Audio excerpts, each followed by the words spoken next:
ऊसतोड कामगारांच्या डोळ्यांतील अश्रू पुसले. मयत विलास पवार यांच्या कुटुंबाला तुळजाभवानी ऊसतोड कामगार संघटनेच्या वतीने मदतीचा हात. ज्यांच्या कामातून साखरेचा गोडवा निर्माण होतो, त्याच ऊसतोड कामगाराच्या आयुष्यातील कडू वास्तव पुन्हा एकदा समोर आलं आहे. पण गरिबांच्या घरात दुःख येते तेव्हा केवळ शब्दांनी नव्हे तर कृतीतून आधार देणारे हात आजही जिवंत आहेत. याची प्रचिती उमरगा तालुक्यामध्ये आली. अपघाती मृत्यू पावलेले ऊसतोड कामगार स्वर्गीय विलास पवार यांच्या उघड्यावर पडलेल्या कुटुंबाला तुळजाभवानी ऊसतोड कामगार संघटनेच्या वतीनं सुरेश पवार यांनी दिला कुटुंबाला मदतीचा धनादेश. यावेळी दिनेश राठोड, विनोद चव्हाण, सुमित चव्हाण यांची प्रामुख्याने उपस्थिती होती.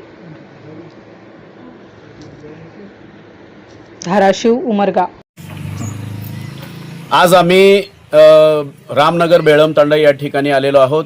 इथे येण्याचं एकच कारण आहे, गेल्या 9 तारखेला या बेळम वस्तीवरील एक ऊसतोड कामगार प्रवासामध्ये मोटरसायकलवरून अपघात होऊन निधन झालेलं आहे. त्यांच्या कुटुंबियांना सांत्वनपर भेट देण्यासाठी आणि आज आमच्या संघटनेच्या वतीने या कुटुंबाला आम्ही एक 5,000चा आर्थिक धनादेश आमच्या संघटनेच्या वतीनं मदत म्हणून देण्यात आलेली आहे. आणि जे काही या घटनेमध्ये दुसरा मुलगा फार गंभीर आजार झालेला आहे आणि या कुटुंबांना एक ऊसतोड महामंडळाच्या वतीनं लोकनेते गोपीनाथ मुंडे ऊसतोड कामगार महामंडळ हे महाराष्ट्र स्तरावरती उभं झालेलं आहे आणि सामाजिक न्याय मंत्रालयाच्या अंतर्गत हा महामंडळ चालतो. या महामंडळाच्या वतीनं आमच्या संघटनेच्या सहकार्यानं येणाऱ्या काही कालावधीमध्ये आम्ही त्यांना 10 लाखाचा आर्थिक मदत मिळवून देणार आहोत आणि 10 लाखाच्या आर्थिक मदत देण्यासाठी सरसकट कुटुंबियांना आर्थिक मदत 10 लाखाची आर्थिक मदत देण्यासंदर्भात आम्ही महामंडळाच्या कार्यालयासमोर गेल्या 30 आणि 1 मे रोजी आंदोलन केलो. आंदोलनाच्या नंतर 5 मे रोजी आदरणीय सामाजिक न्यायमंत्री संजयजी शिरसट साहेब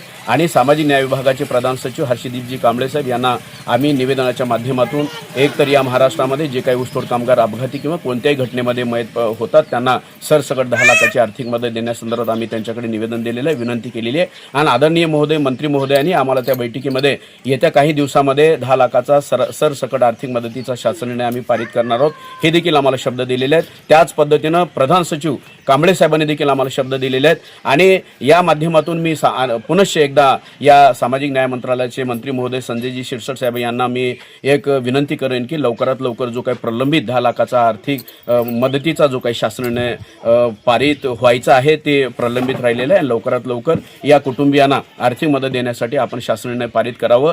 आणि दुसऱ्यांदा या कुटुंबाला एक आश्वासन देऊ शकतो की यांचे जे काही लहान लहान मुलं आहेत या मुलांना शिक्षणाच्या माध्यमातून कुठे जर अडचण आली तर या मुलाबाळांचं देखील आमची संघटना यांना दत्तक स्वरूपामध्ये घेईल. आणि त्याच पद्धतीनं महाराष्ट्र स्तरावरती देखील आता ऊसतोड कामगारांच्या नोंदण्या चालू आहेत.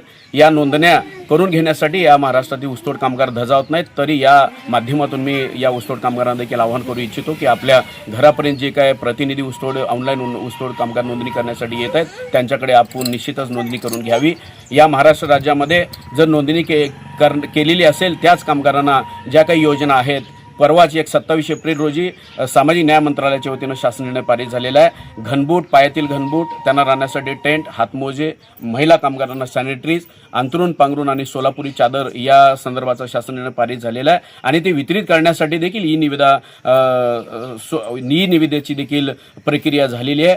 त्याबद्दल मी या जो काही ऊसतोड बांधव आहेत या ऊसतोड बांधवांना आवाहन करू इच्छितो की आपली आजच नोंदणी करून घ्यावी. नोंदणी केल्याशिवाय आपल्याला योजना मिळणार नाहीत. आणि त्याचबरोबर जे काही ऊसतोडीचे काम करतात त्यांनी देखील विमा पॉलिसी उतरून घ्यावी, जेणेकरून या पॉलिसीच्या माध्यमातून आपल्या कुटुंबाला बरीच आर्थिक मदत मिळेल. एकंदरीत मी एक ईश्वरचरणी प्रार्थना करतो की अशा होणाऱ्या ज्या घटना आहेत अशा स्वरूपाच्या घटना व्हायला नको, परंतु जे काही होणाऱ्या घटना देखील चुकत नाहीत. तरी यासाठी या कुटुंबाला भरघोस आर्थिक मदत मिळवून देण्यासाठी सामाजिक न्याय मंत्रालयाने लवकरात लवकर पावले उचलायला पाहिजे आणि अशा कुटुंबांना भरघोस आर्थिक मदत द्यायला हवी. एवढीच माझी सामाजिक न्याय मंत्री संजयजी शिरसट साहेबांना माझी शेवटची कळकळीची विनंती आहे. लवकरात लवकर महोदय आपण शासन निर्णय पारित करा आणि 2018 पासून जे काही मयत ऊसतोड कामगार आहेत त्यांच्या कुटुंबियांना आर्थिक मदत देण्यासाठीचं शासन निर्णय पारित करा.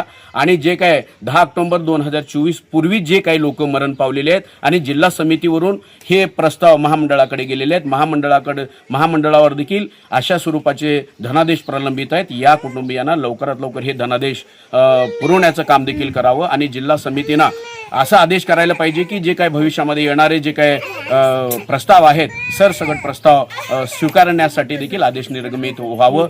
एवढीच माझी विनंती आहे. आणि या जे मयत ऊसतोड कामगारांची कुटुंबातील जे काही सुशिक्षित आहेत किंवा अशिक्षित लोक आहेत यांना देखील शासकीय सेवेमध्ये समावेश करण्याची तरतूद देखील या मंत्री महोदयांनी करायला पाहिजे, एवढीच माझी विनंती आहे.